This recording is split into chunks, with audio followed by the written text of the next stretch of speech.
Cat stretches, also known as cat cows, massively useful exercise in terms of keeping our shoulders and our spine moving. I really recommend them on a daily basis for trying to open up lots of stiff points around our backs and our hips, and there's lots of different ways that we can do them to be nice and effective in that. So I'm going to take you through a few options. So I'm going to have my trusty foam roller on hand to show you guys some other options you can do with that as well. So we'll start, you guys, on your hands and knees. Now, if you've got issues with your wrists, very common experience, first thing you can do is just set a bit of weight back onto your knees. Okay, and I start that one nice and early because I want to make sure that you know you've got options in terms of taking the pressure off. Okay, by putting the weight off your hands, you are going to put it into your hips. You may feel a bit more work in your glutes or your lower back. It's not necessarily a bad thing, but just be wary if you do start to fatigue in those areas a lot faster than you expected. Other things you can do is have a box or even a foam roller on the floor. You can do it on your elbows, and that'll just prop you up enough to get your shoulders almost in line with your hips so that you can still get some movement in your back. Okay, but I'm going to treat it as a healthy wrist example, and hopefully you can modify as you go. So initially we just want to practice how we get the different areas of our back moving. Okay, so we're going to do movement at just the pelvis first. This has been nicknamed a kit, okay, because it's half of a kit. So instead of doing full head and shoulders, just try and keep your head and shoulders in a nice comfortable position, and you're going to move just at the pelvis. Okay, so you're going to lift your tailbone, creating a big crease through the front of your hips, a little bit of extension into our lower back, and then you're going to tilt the tailbone under. Okay, you should feel the tailbone slide down into the backs of your legs. Sits bones in the bottom of your pelvis close together. You may feel a little bit of a stretch through your lower spine. Okay, we just practice that a handful of times. Big arch into your lower back, and big flex into your lower back. Now, as you're doing this, you may notice there's not a lot of movement through my head and my shoulders. That's by design. Okay, we want to just make sure that you can move your lower hips independently of your upper body. Okay, now we're just going to settle into a middle position. We're going to do the same now through our upper back. Okay, so again, ideally the hips aren't going to move too much. We're going to just press into our shoulders, curving the upper back. Okay, we get spinal flexion where I really lift the rib cage into the back of my shoulders, looking with my head towards my belly button area. Should feel your shoulder blades kind of spreading across your back, maybe a little bit of a stretch through the back of the shoulder area. Okay, and then we go the other way, arching into your upper back. Now again, straight away the temptation is to stick your bum out, help out with your lower back. Try your best to resist. Okay, think about lifting the sternum, the head and the eyes up towards the ceiling. And again, the temptation is to drop into your shoulders to help with that. And I'm sure there are useful variations where you can do that, but we're not going to do that today. Okay, and again, curving just through your upper back. The other thing to keep an eye on is what your elbows are up to. Okay, so quite often when we go and flex our spine, it's really helpful to try and spin your elbows, lock the elbows out, gives you a nice solid platform to press and curve your spine. It can also be interesting to try and spin your elbows the other way, open up some stretches and some funky positions. Okay, and again, lifting your head and your shoulders. Again, try to resist sticking your bum out. Lift just through the head and the eyes. Okay, now we're going to put the two together. We're going to get the hips and the shoulders moving as one. I really like to start at the tailbone and move segmentally through the spine. So it would look a little bit like tailbone, mid-back, upper back, and then head. And then trying to hold that shape starting at your tailbone, rippling bit by bit through your back until you end up lifting head, shoulders, and eyes up for the ceiling. And again, holding that shape start at your tailbone. And I really recommend that because it gives you a chance to assess bit by bit through your back where there are tight spots. It is not essential though. It's not going to be the end of the world if you don't feel like you have that kind of movement in your back. It's just a nice thing that you can do. Very good. And we'll just do one last one. Now, why I like the cat so much is that you can pull it apart in lots of different ways to get to different areas in your body. Okay, so for the next one, instead of doing an up and down movement, we're going to try and do a side to side movement. Okay, so I'm going to get you to start just in a middle position, whatever's comfortable. And again, if your wrists are starting to get a bit sore, take a few moments to roll them out. You can do it up on your fingers, you can do it on a foam roller, you can keep your weight back into your knees, whatever works, okay? But I want you to keep an eye on your knees here. We're going to try and swing our pelvis sideways, okay? Now the temptation is everyone wants to lean their hips over to the side to do this. Your thighs are going to be vertical pillars, okay? So they're not actually going to move at all. You're going to rotate your pelvis on top of your thigh bones as opposed to letting the thighs move and your body collapse over to one side, okay? So swing your pelvis to one side, keeping the thigh bones vertical. Now I've swung my hips over to my left. I'm now going to look around my left shoulder because I want to try and see that side of my pelvis. Good. And then we're going to do the same. Swinging the hips over to my right, looking over my right shoulder. And what I'm looking for here is that by shortening the right side of my body, I'm going to lengthen out my left side. Okay, so there might be a little bit of stretching around the rib cage or down into your lower back, depending on what's tight for you.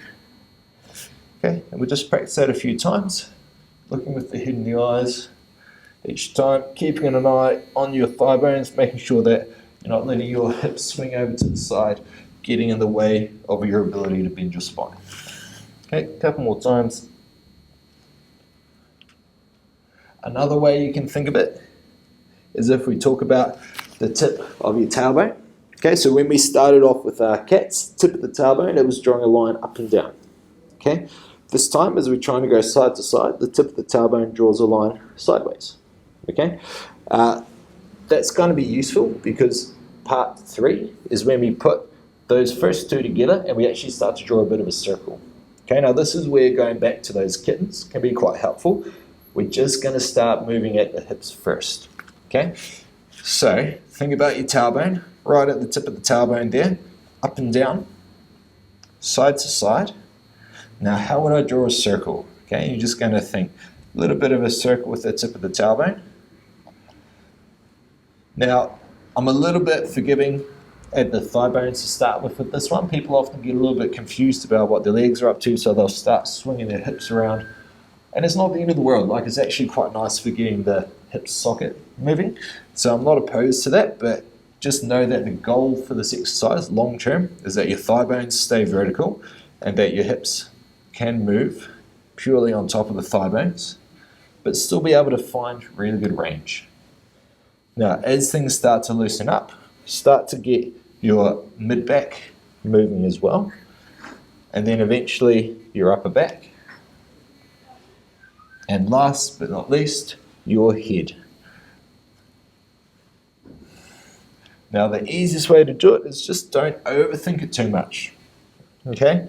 It doesn't have to be pretty. The goal here is just to get your back moving in lots of different directions. If you really want to try and nail it, I think of a jump rope. Okay, so I've got the tailbone is one person holding onto one end of the jump rope. Head is the other end of it. So the tailbone and the head actually do the same thing. And the spine rotates around it, okay? So here's my tailbone, here's my head, here's my spine in the middle. So here, and we rotate to one side and we come around again, okay? The shoulders and the hips don't actually move that much, but the head and the tailbone move a lot, okay? And the spine goes all the way around in the middle, okay? So you think my head and my tailbone goes down, but the middle of my back goes up. Head and hips over to the left, rib cage over to the right. Head and hips go up, rib cage goes down.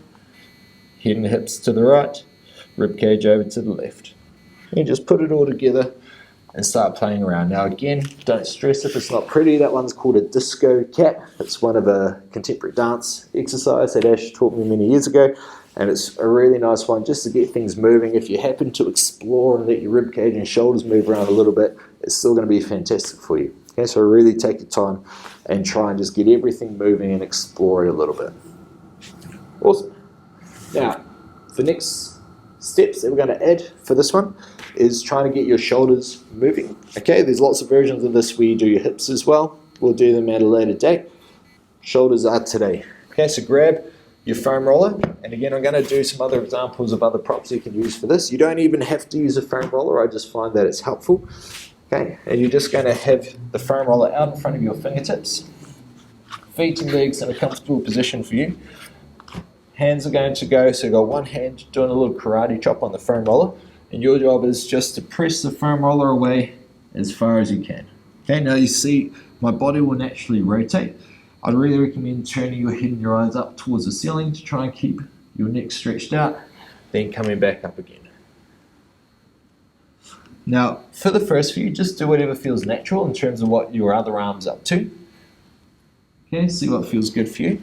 But as we start to get a bit more refined with it, know that the straighter your arm is, the more in the upper back is going to stretch, okay? It's going to limit our ability to rotate, okay? So try some with your arm completely straight, and then try some, contrasting that by really letting your arm bend, and your body will just sink into it. Let's just see what that looks like. And there may be a period where you start to play around with bending and straightening in different positions to see what feels good for you, okay? Let's try a few on the other side. So again, just for the first few, let your body go with whatever feels normal, whatever feels natural.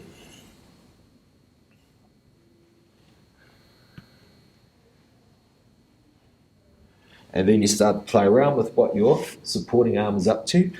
Keep it nice and straight to begin, and then maybe you start to bend a little bit as you go. Maybe you start with a big bend in it right from the get-go. Okay, so we're just going to pull on different areas so you see what feels good for you. Good. And all of those, you should feel hopefully a bit of a stretch somewhere around your armpits, maybe down into your mid-back, sometimes even right down into your lower back, depending on what's tight. Tied into that, you've also got some variations on the angle. Okay, so instead of being straight out in front of you, you can do it off on a 45-degree angle, going across the middle of your body. Okay, so again, big twist. Now with that one, you can focus on the rotation, or you can bend sideways. Okay, combination of the two is probably ideal, and that's where it's really important you listen to your body to tell you which one's more priority. Okay, so just start by pushing it away. Once you start to feel a stretch, try initially moving your hips a little bit, maybe to the side to see what that feels like. Cool.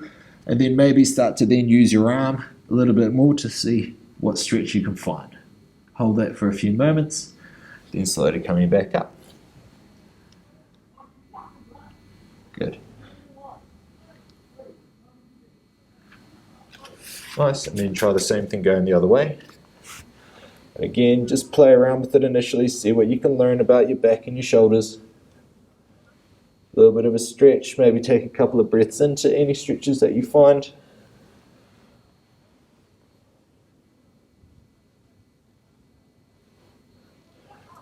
Very good. And then the last one, your classic threading of the needle, okay?